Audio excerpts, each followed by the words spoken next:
Today we're going to talk about the seed of the serpent. Who is this evil messianic figure? It's clearly her or the serpent's descendants that are being spoken of here, and which stand in contrast with the seed of the woman, which is the messianic prophecy and refers to the Messiah. So this implies that we have an opposing lineage to that of the true Messiah, a kind of false Messiah. Figurines were discovered in the area of a snake woman. She's snake-like. She had a head that seems to be that of a snake. And on her breast, she actually has a baby sucking her breast. And this clearly reminds of this biblical expression, the seed of the snake.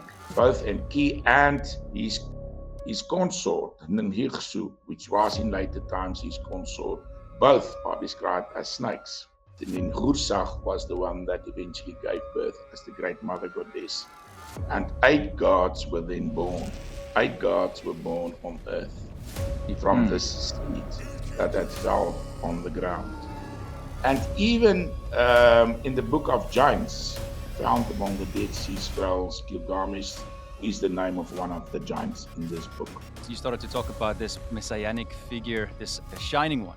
And it's interesting that the Nephilim are also called the shining ones.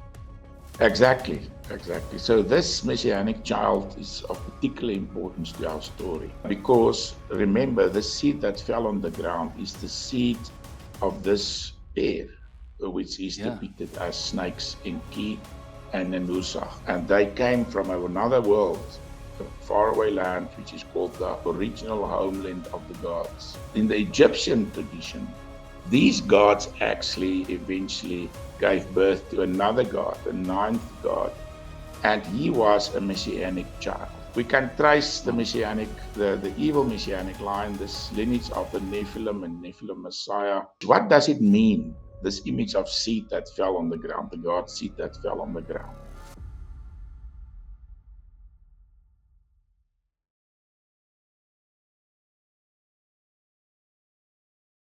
Hey guys, welcome back to DLM Lifestyle. Today we're going to talk about the seed of the serpent. Who is this evil messianic figure? And we have an interesting guest with us today, Dr. Willem McLeod. Thank you so much for being here. Welcome to DLM. It's my pleasure. For those of you who do not know him, Willem McLeod, he's done 30 plus years of ancient Middle Eastern studies. He's got a PhD in nuclear physics, nuclear fusion, and 3 master's degrees. And he also published a lot of work, including the trilogy you see right here. The Nephilim books. This one, I just finished this book and I still have those 2 to go through, but it is amazing if you guys are very curious. And it's not just about the Nephilim, but it's a lot of detail in depth when we look at the pre-flood world, the antediluvian world, and then also the post-flood world. So please get these when you have the chance. So today we're talking about the evil messianic figure. And for those of you who do not know what we're talking about, let me read this to you very quickly. Genesis 3 verse 15. God said, I will put enmity between you and the woman. He's talking to the serpent here, the dragon, the devil. And between your offspring and her offspring. He shall bruise your head, and you shall bruise his heel.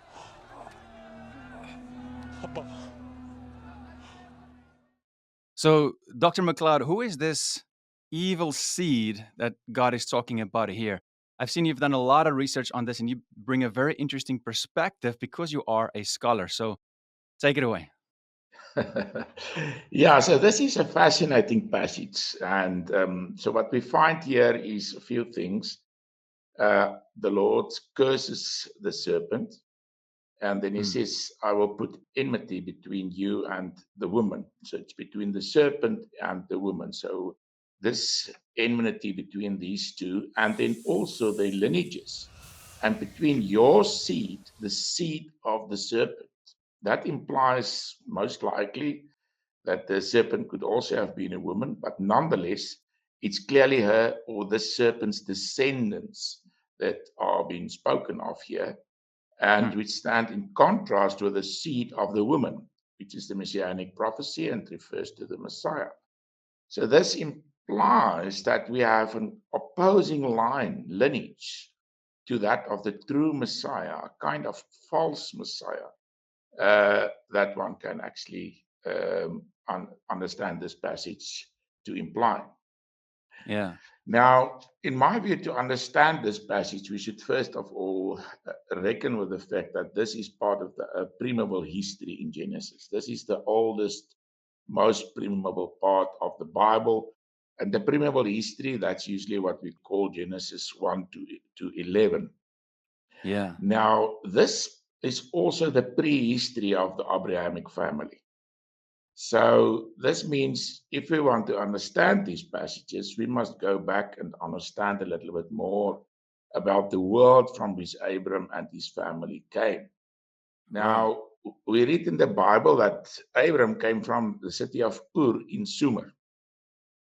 And this means that his family originally resided in Sumeria, which is extremely interesting. And it was from there that they came to Canaan. Now, Mm. what is important here is what I've also developed, what I call the Sumerian hypothesis. And this is just saying that to understand the Mesopotamian influences in this preamble history, we should go back to the world from where Abraham originated, the world of Right. Mesopotamia, of Sumer and of Akkad. Now, usually we just hear about the Sumerians that lived in Mesopotamia, that early period in Sumer. But Yeah. that's not the full story.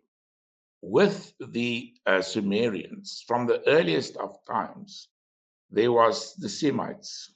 And these Semites are called Akkadians Mm. because of the Akkadian period. That was a period when the Akkadians became the masters of the ancient Middle Eastern world. And in a certain sense, the Sumerians ruled for a very long period, about 1,000 years, longer than 1,000 years over this land. But there was a Mm. period in between, in the uh, after the first or the dynastic period and before the Earth-3 period, that's about 2,370 to about 2,190 when the Akkadians ruled this land. And Yeah. the chief city, their capital city was called Akkad, and that's Mm. why they were called the Akkadians. But in earlier periods, Right. they were mostly Kishites. That just means they were Semites and they lived alongside the Sumerians in this ancient land. Yeah. Now, I think the period where we should start off in ancient Sumeria and where this story, where we find the similar kind of iconography that we find in the biblical story, is if we go back to the antediluvian period, the period Yeah. before the deluge. That's very, very long ago. And we do not have a lot of information about that period.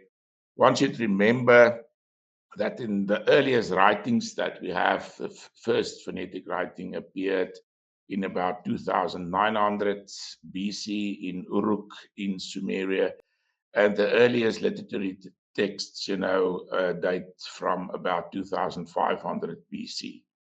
So that Right. was when the first texts were written, the first stories were told.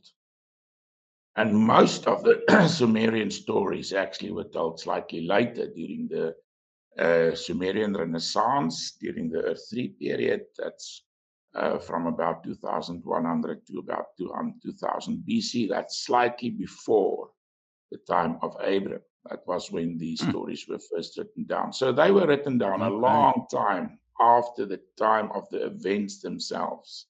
The great Right. heroic epoch of Sumerian tradition goes back to the time after the deluge. Mm. Now, before I say something about the deluge, let me just say something about oral tradition. Before writing, obviously, those people didn't have a way to make sure that their stories will be handed down. So they had to retell them in such a way that later generations will have a true version of the story. So what we Yeah. find, for example, with Enheduanna, she was the daughter of the founder of the Akkadian Empire of Sargon the Great. She wrote 3 poems in honor of the goddess Inanna. And in one of these poems, she told the poets that this particular poem, that they must learn it by heart and make sure that they will convey it, hand it down, word by word correctly. So that this tells us Mm. that they had techniques and ways to make sure that the stories, the great legends of the earliest Sumerian times and so on, were handed down very accurately. That's a very important point. Yes, from that early times on. Mm. Now, an event that's of extreme importance in Akkadian, Sumerian, Babylonian, and biblical tradition is the deluge, the Great Flood.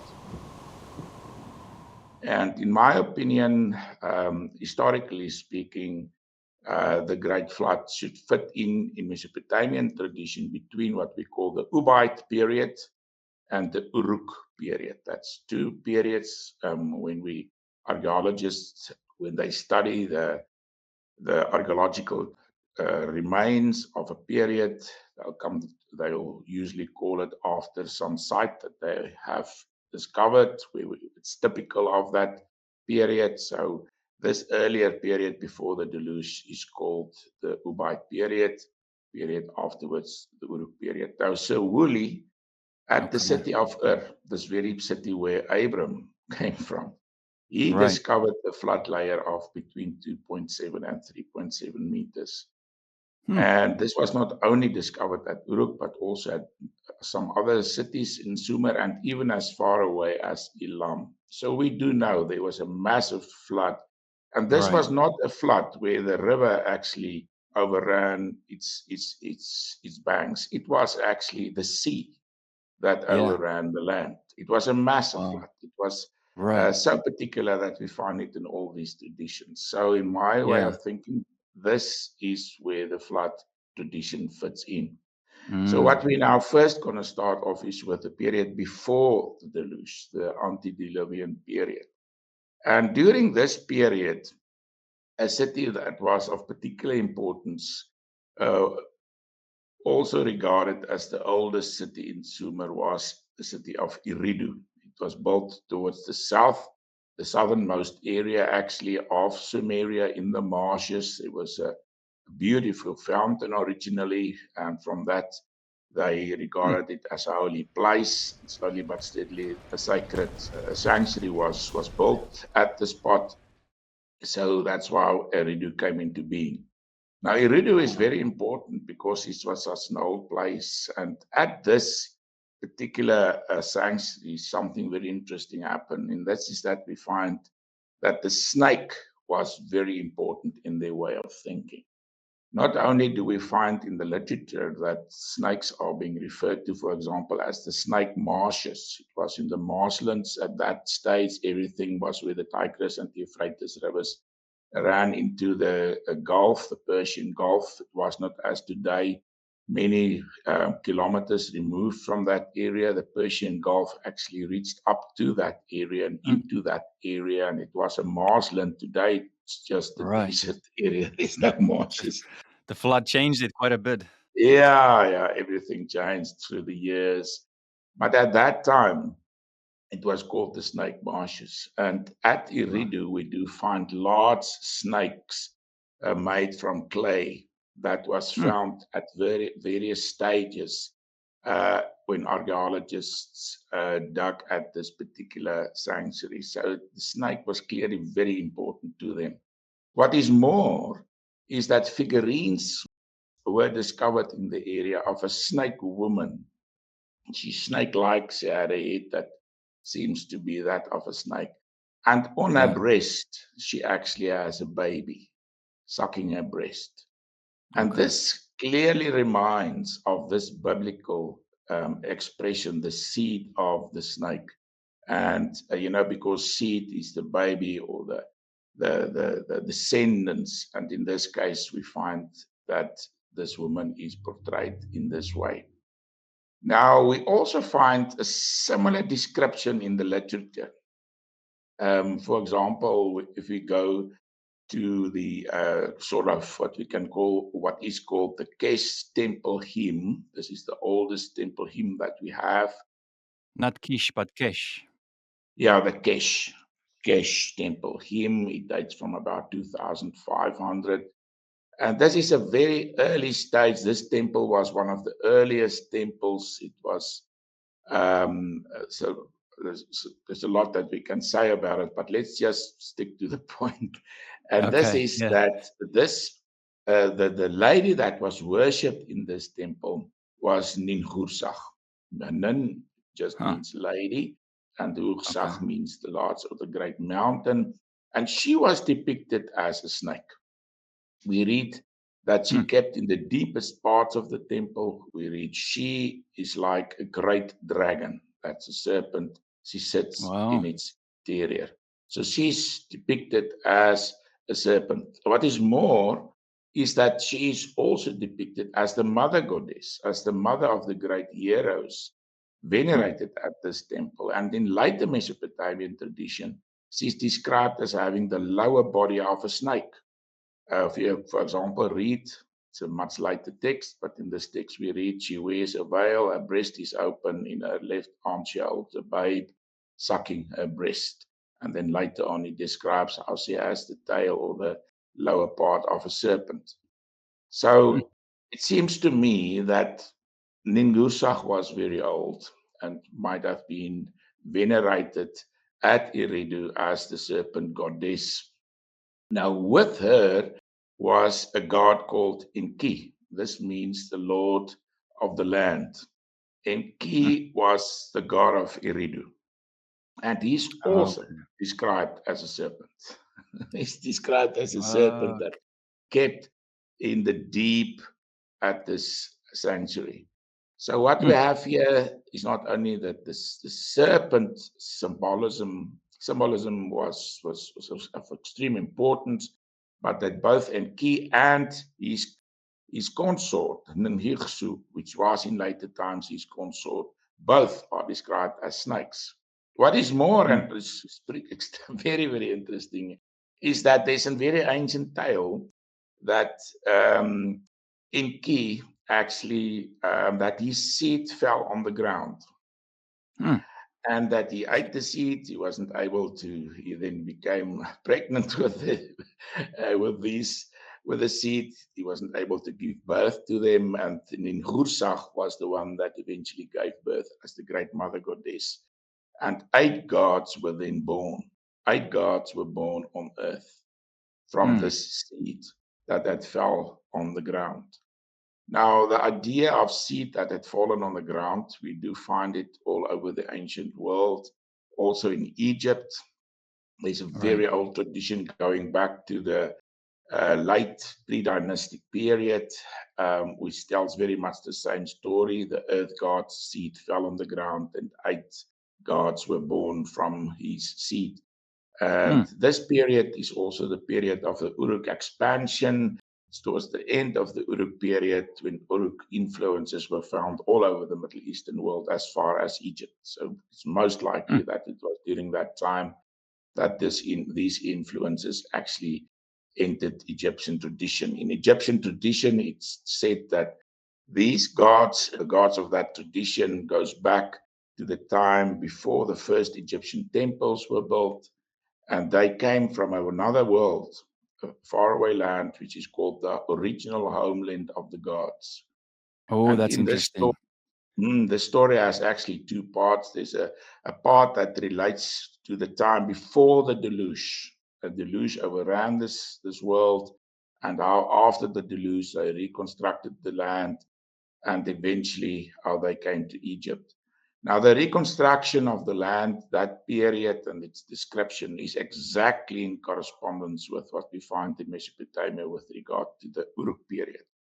And in my Okay. first volume, I've discussed it in some detail. So there cannot be any doubt in my mind that this is the same tradition. In fact, in a certain sense, the Egyptian tradition is slightly more primitive than the Mesopotamian one that had been handed down. And it didn't keep that primitive character that we do find in the Egyptian tradition. But what is interesting Yeah. is that in the Egyptian tradition, these gods actually eventually gave birth to another god, a ninth god, and he was a messianic child. He's described as a child. He's called an august stripling. He's described as having a shining face. He's Mm, the shining one. And he was clearly a great messianic figure that lived in the time before the deluge, in the yeah. antediluvian period. I just want to quickly stop there because I think it's very interesting that in the Bible we also know that Satan is also called the Lord of the Earth, and now Enki, you see the same thing as well, and having the snake symbolism. So it's very, very, very interesting.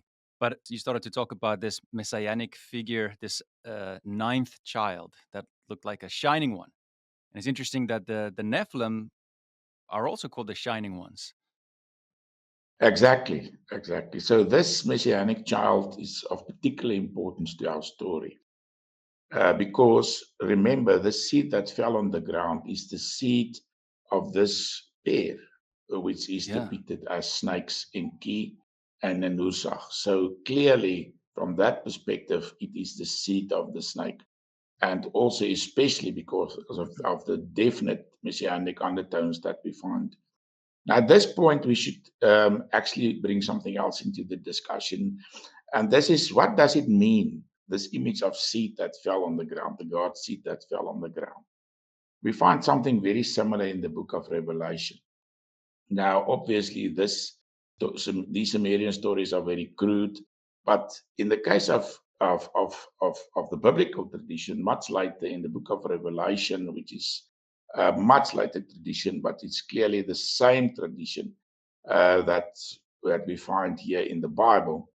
We read about this great dragon in chapter 12 of Revelation.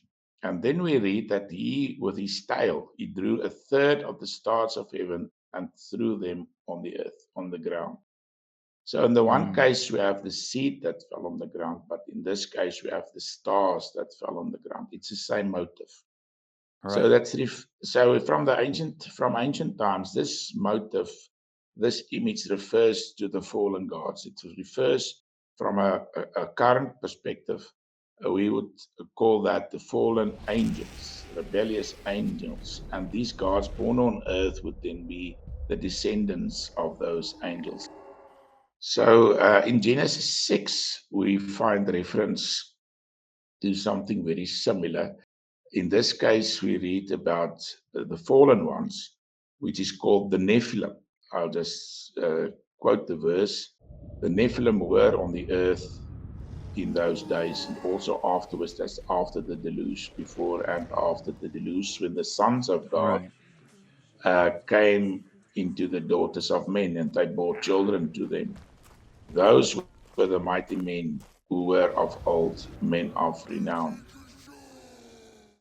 So before and after the deluge, the Nephilim were on the earth. So, in my way of reading events, the way that I understand this image of the fallen seed is that it corresponds with the biblical image of the stars that had fallen on the ground, the angels from which the Nephilim were born, and this messianic figure was definitely then from this line, and it goes back to the time before the deluge. What is interesting Mm, in later tradition, for example, one of the eight gods born from Enki and Gisu was actually described as a giant.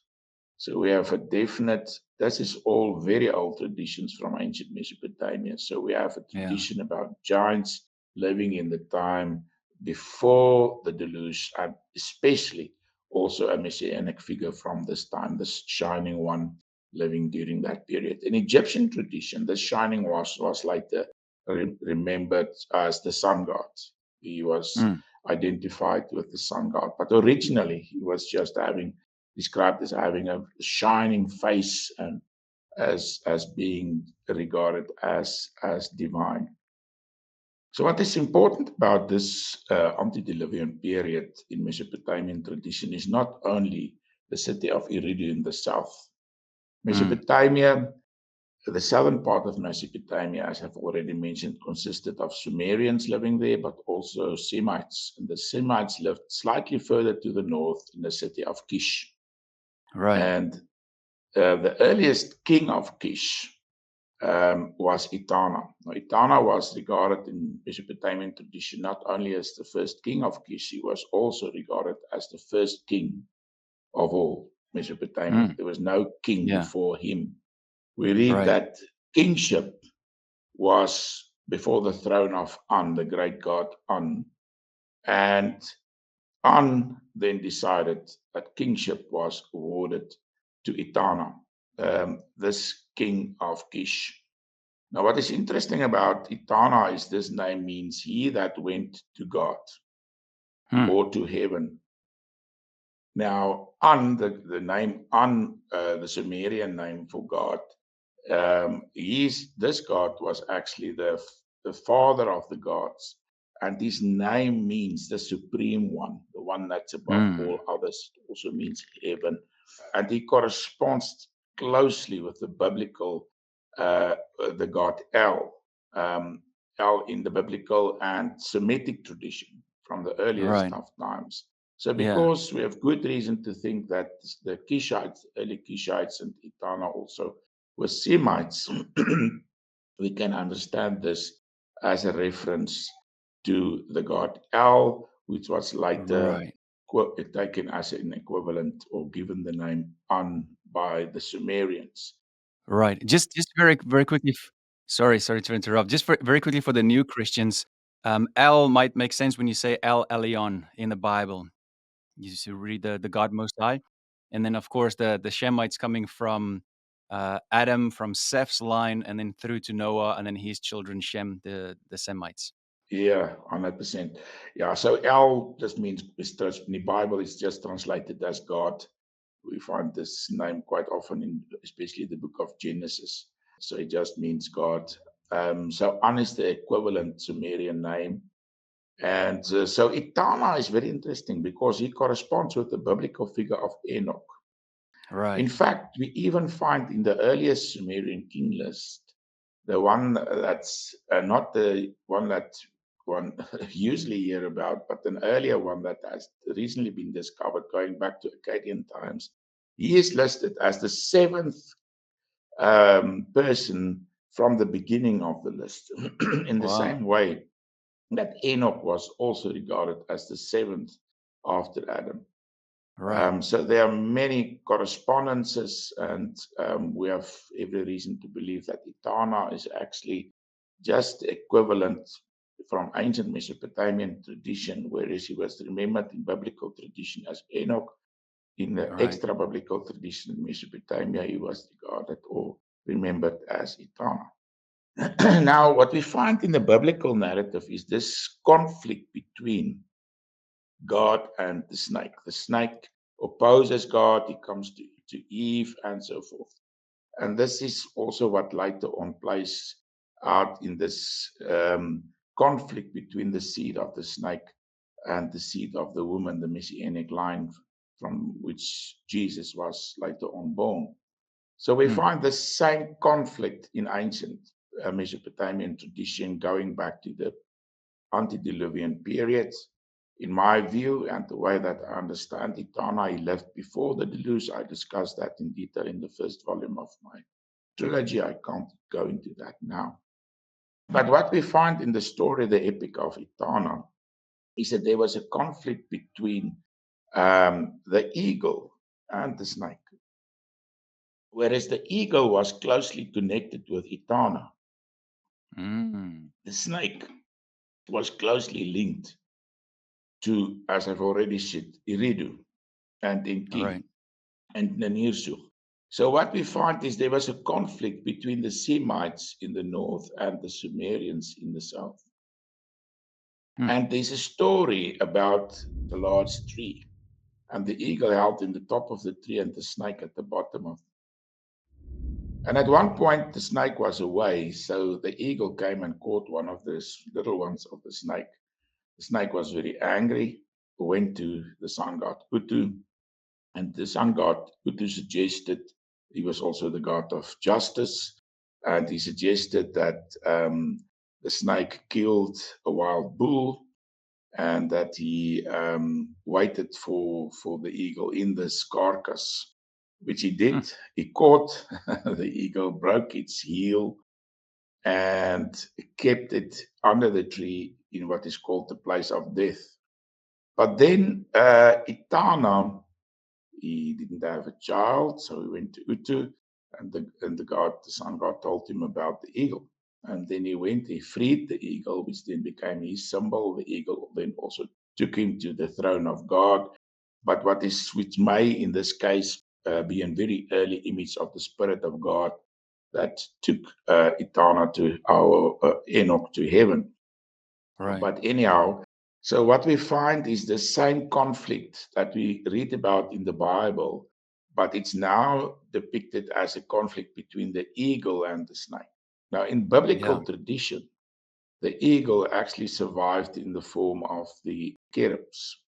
We, for example, Mm. read that God rides on a cherub. In the Septuagint, he rides on cherubim. We read in the garden story in Genesis chapter 2 and 3 that the cherubim actually guards the garden, so the cherubs are also in that case involved. So clearly, we have this opposing perspectives, two lineages, the one line. And if we take Itana then as Enoch and his child, which will be the seed of the woman and the messianic line, and opposing to this, we have this alternative line, this alternative messianic figure, and the seed of the snake. So all these motives can be traced back to the time before the deluge, which is extremely interesting. Hey guys, I really hope you're enjoying the video so far, but I have some big and exciting news to share. I'm writing a novel with my brother set in the world before the flood. It's going to feel like a mix of fantasy and historical fiction. Much like Lord of the Rings, Warcraft, or Narnia. But here's the best part. It is based on biblical and archaeological truths. In this book, we're diving deep into the ancient world of fallen angels, the Nephilim, and the family lines of Adam, specifically Seth and Cain. You'll get to experience how they lived in cities like Nippur and Eridu, how they fell into darkness, and how they became so evil in a world filled with beasts and dragons like the Behemoth and Leviathan, described in the book of Job. If you've ever wondered what the world was like before the flood, in the antediluvian world, then this novel is going to bring it to life in a way you've never seen before. It's packed with action, spiritual battles,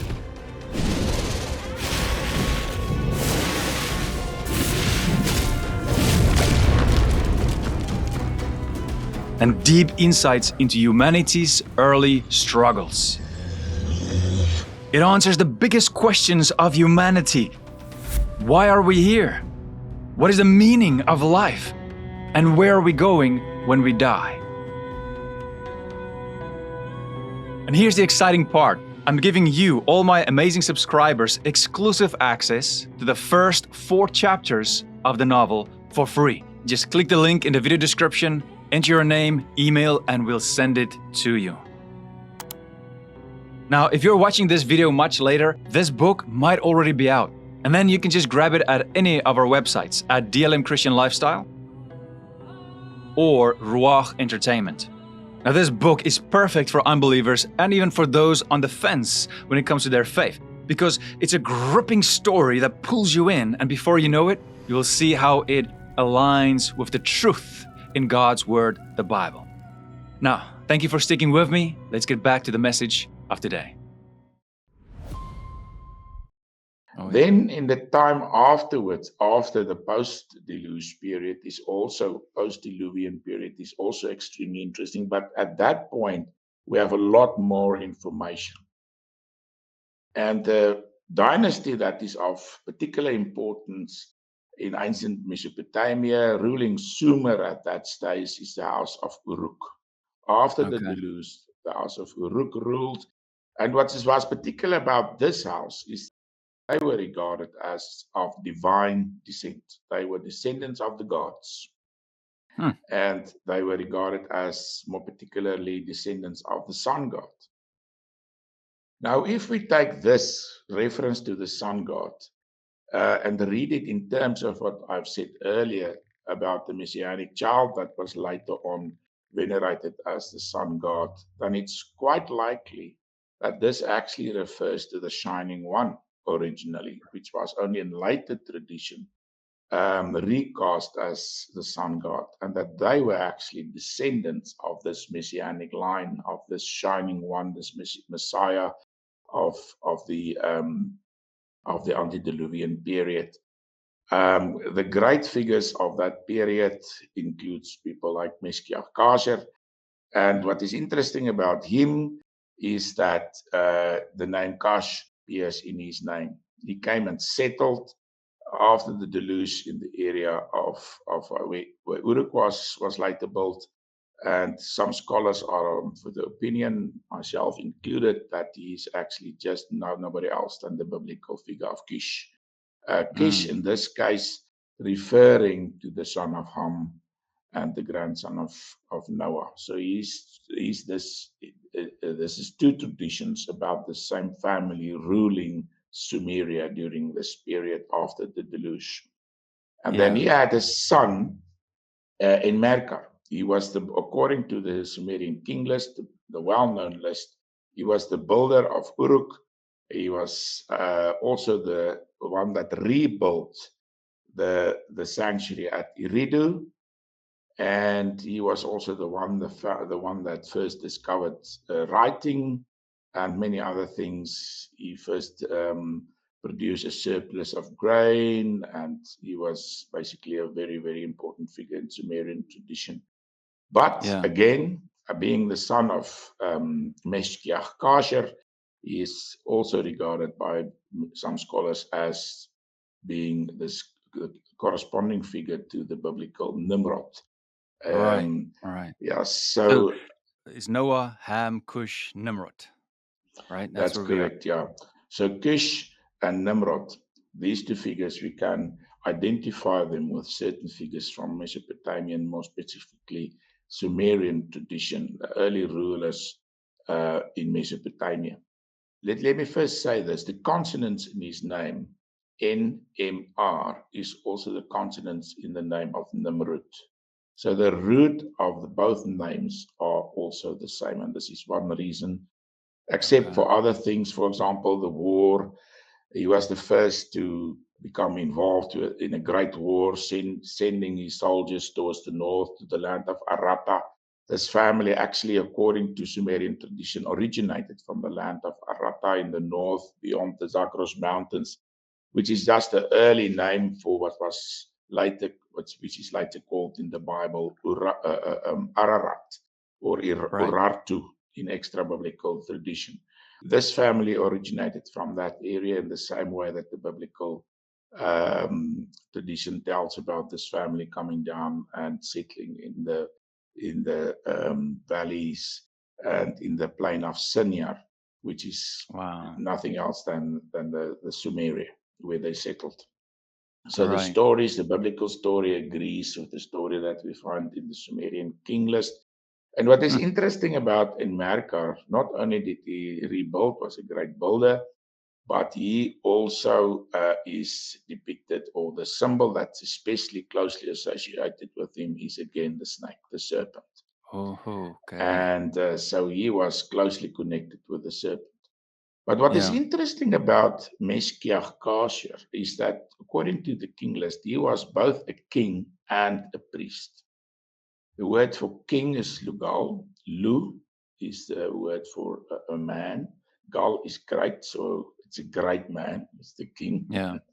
And in Hmm. early Mesopotamian tradition, the king actually refers to a warrior leader, the one that leads the warriors in war. It was not just a king, as the word has later on got a different kind of meaning, but at that early period, it was a leader in war.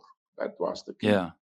Right. Now, En was the priest. Now, the Sumerian rulers were priestly rulers. They were not kings in the Semitic and in the same sense as Etana.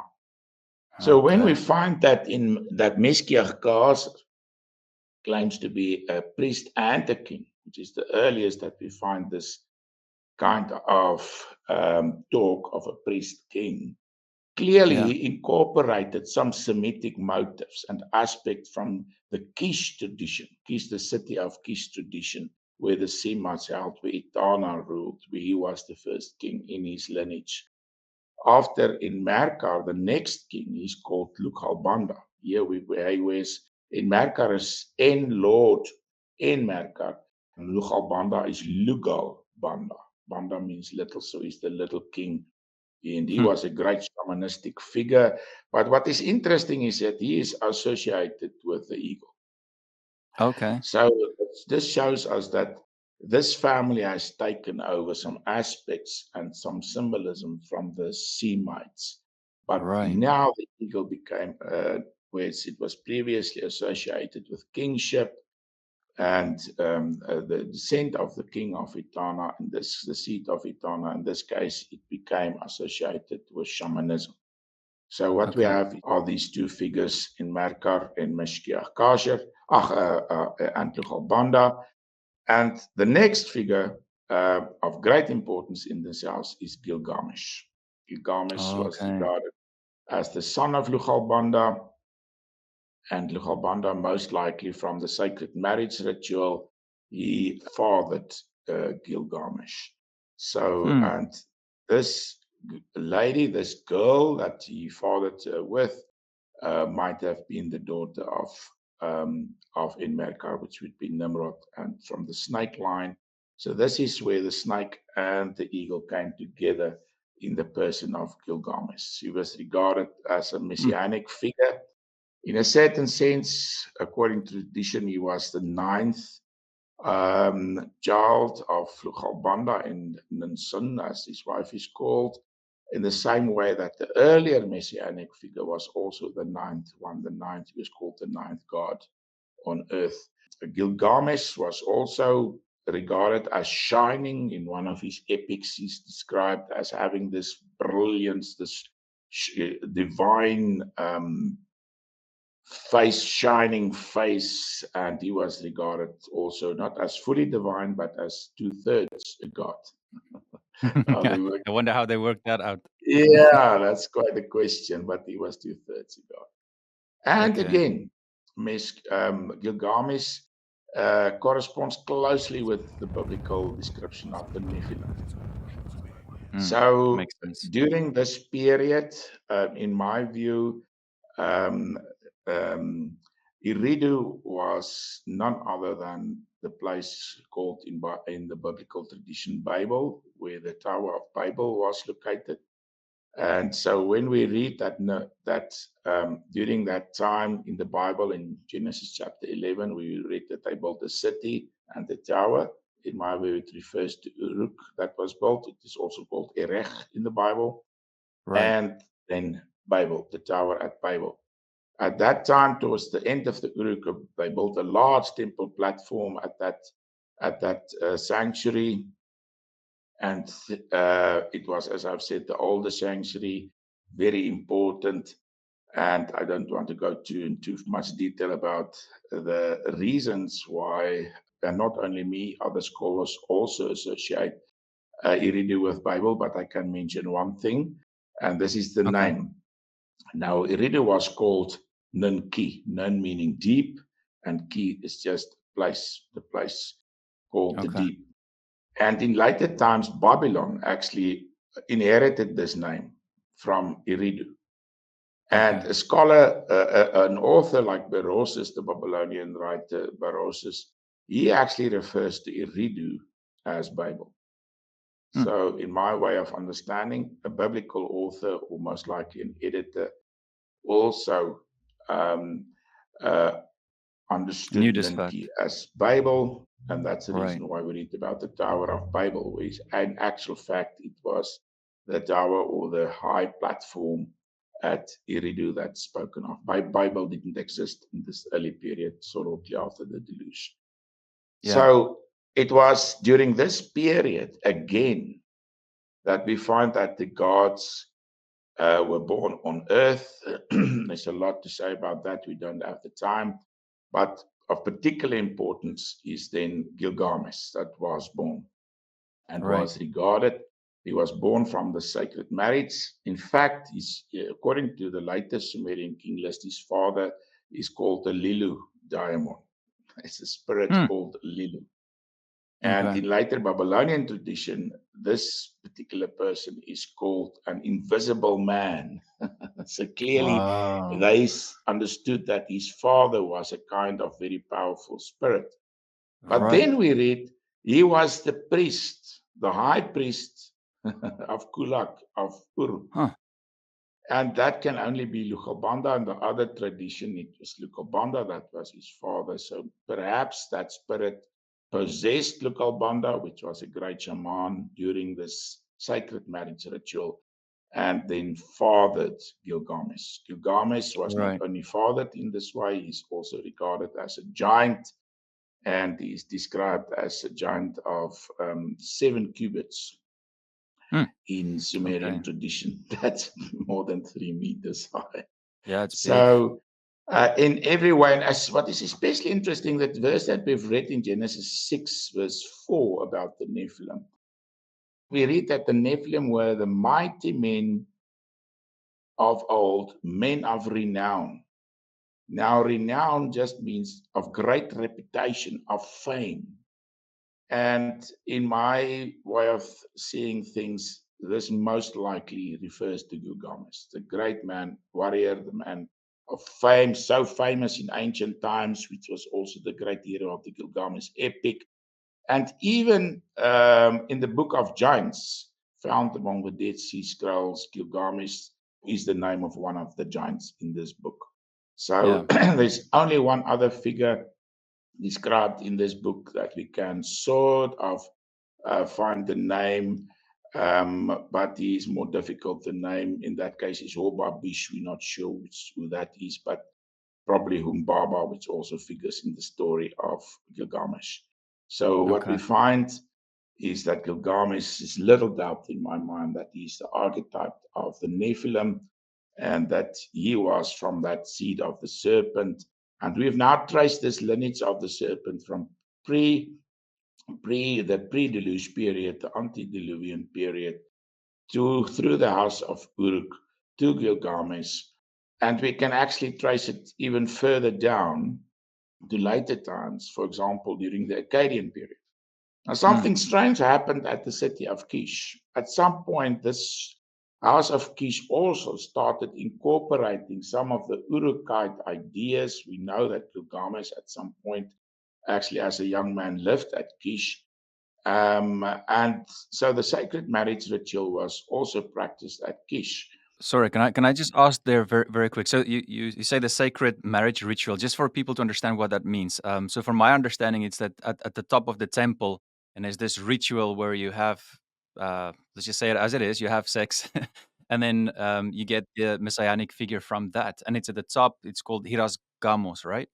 That's 100% right. So this ritual was performed on top of this sanctuary, in the higher part of the sanctuary.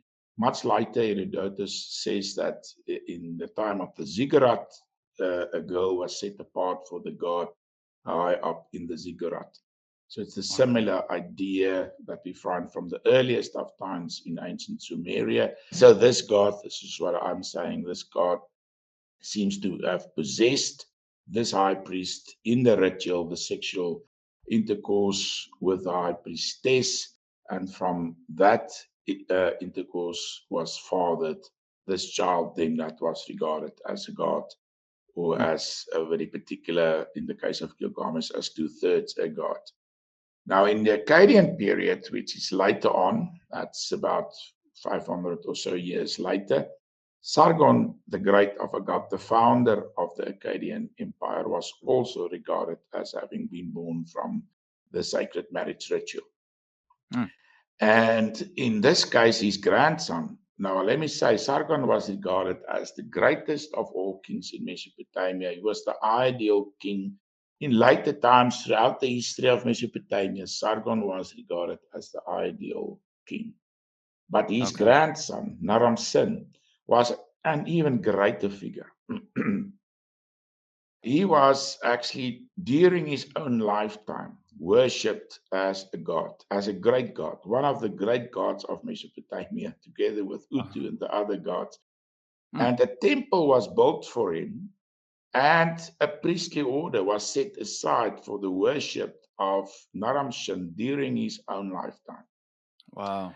So what we find is, whereas Gilgamesh was two-thirds a god, now for the first time we find someone that was truly a god, and his symbol, his emblem, was again the great snake, the Mususu snake, Wow. on the one hand, and on the other hand, the eagle. So he also, in his image, these two symbols were combined. So Naram-Sin was definitely also a great messianic figure. And during that period, the period of his reign, they found a imperial cult that Mm, continued to exist for many, many years afterwards, which he was worshipped as a god, as the great god king. This cult spread to Canaan and to the Mediterranean world. I call it the Nephilim Church. It's very similar to later on when Jesus founded the church, and in which he was worshipped as the Son of God. But in this early period, we have a very similar figure in the form of Naram-Sin being a god, and from the same lineage in the earliest of times, and again having this symbol of the snake. yeah. So they can also go later on, in my view, this tradition spread even to Rome, pagan Rome. Mm, And in my opinion, the earliest, the Julian family, Julius Caesar, and also the first emperor of the Roman Empire, Augustus, which was of the same family, the Julian family. This family was regarded as having been of divine descent, descended from Jupiter himself and also Venus. And we have a very similar and continuous tradition through all the years and centuries, especially also not only in Mesopotamia, but later on in Canaan and then in the Mediterranean world. And eventually we find the same tradition in Uruk. And in my view, it's the same lineages that we talk about. It's the same families that believe themselves to have been of Nephilim descent, and these messianic figures that from time to time appear in the midst of this family. mm, In some sense, Augustus was also the exact opposite of Jesus Christ. right. Remember, after Caesar died, Augustus took the title Son of God, the exact same Mm, title that Jesus took. Jesus was from the one line, um, the seed of the woman, but the seed of the serpent, that line also continued to exist, and it was also a messianic line. And in the case of Augustus, we read quite interestingly in the Bible how Jesus went to the area of Caesarea Philippi. And in this area, he asked the disciples, "Who do you say that I am?" And they say, one say um, this, "Who do the people say I am?" One say this, others say that. And Peter says, "But you are the Messiah, the Son of God." Now, why did Jesus ask that question at that particular place? Because there at Caesarea Philippi was one of the temples dedicated to the person of Augustus. mm, Augustus lived during the same period as Jesus. He died in 14 AD. Jesus died in 32 AD. And Augustus was, during his own lifetime, just like Naram-Sin, also worshipped as a god. In the East, especially, but throughout the empire, Roman Empire, temples were built for the veneration of especially the genius of Augustus, and an yeah. entire priestly order was set aside for his worship. So it's Mm, very similar, and he stood clearly in opposition to Jesus Christ, the Son of God. both having also actually the very same name. We can trace the Mm. messianic, the evil messianic line, this lineage of the Nephilim and Nephilim Messiah. I believe that the Nephilim Messiah will eventually be the Antichrist, will also be born from this lineage. And in Yeah. my third book, where's the second book, tells a story about the Mediterranean world, the Roman world, also a little about the giants in Canaan and those kind of stories and traditions. The third book focus on European tradition and how this lineage is continued in Mm. European context. And eventually, I believe that the Antichrist, when he come on the scene, he will also be from this very lineage, the seed of the serpent. He will be a great Nephilim, and the Mm. Nephilim uh, diamonds that will be reborn. I believe that these diamonds they have all sorts of rituals. This kind of sacred marriage rituals are still found in their midst, and some of these diamonds are again reborn in their midst. And so that will be, in my opinion, what will happen in end times. I don't have time now to discuss this in detail, but in my third volume, in the towards the end, I do give quite a detailed discussion of those things in terms of what we read in the book of Revelation. Mm. Yeah. Oh, Dr. McLeod, thank you for sharing. It's very insightful. It's a lot to take in. If you guys have to go back and do certain parts of this video, watch it again. But if you really want to know more, get these books. You see the first book there. The second book is The Nephilim, an Unholy Brood, Secrets and Enigmas of an Ancient Mediterranean Race. And the third one he talked about is this one, The Nephilim Grail Bloodlines. Is going to be very interesting. Book 3, Secrets and Enigmas of the Merovingians and Carolingians. This is going to be interesting for you guys. I'll add it all for you in the video description down below. So it is clear we have these two lines, the evil side, the good side, and it all makes sense why ancient cultures, they believe that their kings were gods. It's not just stories or these people try to think that they are gods and they wanted to be worshipped. And for those of you who are confused, like why is Enoch called Etana, for example, remember after the Tower of Babel, the languages really started to spread. That's when Hebrew started, and Moses wrote it with his Egyptian education, right? But before that is ancient Sumerian. So anyway, we can talk about this a very, very long time, and it's been interesting so far. But if you guys have any questions, add it in the comment section down below so that we can have a look. Maybe we'll make a future video. Yeah, I can just mention that this is a very extensive story. I've written 3 volumes about it, and in total, it's a very extensive story. So I've just touched upon things here and there throughout history, some main and important moments in history, and obviously, I cannot go into great detail at all during such a short discussion like this. And this should be bore in mind when listening to our discussion. Dr. McLeod, thank you so much again. This has been fascinating, and I think we'll talk again. But guys, before you go, always remember this: God loves you, and I love you too. Thank you. Bye.